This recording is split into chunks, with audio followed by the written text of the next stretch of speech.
अगर आप अपनी शख्सियत को रोबदार, वज़ादार बनाना चाहते हैं तो इसके लिए आपको अपनी शख्सियत के अंदर बॉडी लैंग्वेज में निखार पैदा करना होगा। बॉडी लैंग्वेज के 4 असूल हैं। पहला असूल है आँखों का इस्तेमाल करना। आँखें बड़ी चोर हैं, या आपके दिल का राज दूसरे तक पहुंचा देती हैं। जब भी आप किसी से बात करें तो उसके साथ आई कांटेक्ट नहायत मुनासिब रखें। ना आँखों को ऐसा आप खुशामदीना बनाएं, ना आँखों में आप रोब दबदबा, और ना अपनी आँखों को गुरूर और तकब्बर वाली आँखें बनाएं, और ना अपनी आँखों को गुस्सानाक बनाएं। आँखों से कांटेक्ट रखें और आप अपने आप को वज़ादार और शख्सियत साबित करने की कोशिश करें। आँखों को कभी भी ऐसा इस्तेमाल न करें कि जिससे दूसरे पर आपके शख्सियत का बुरा तासर पैदा हो।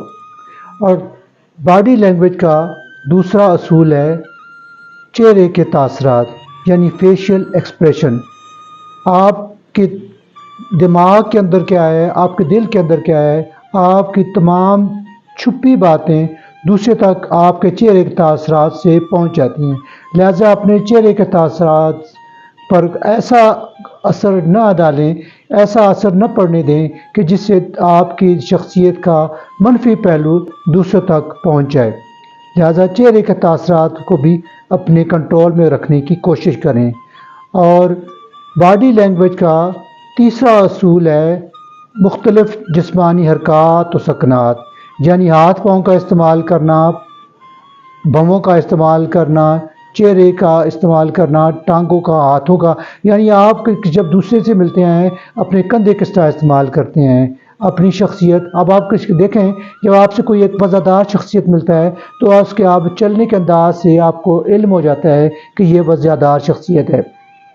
लिहाजा अपने चलने फिरने और पाँव को एक जगह खड़ा करने में भी अपने आप को निखार पैदा करें, ताकि आपकी शख्सियत से दूसरे लोग मुतासर हो सकें।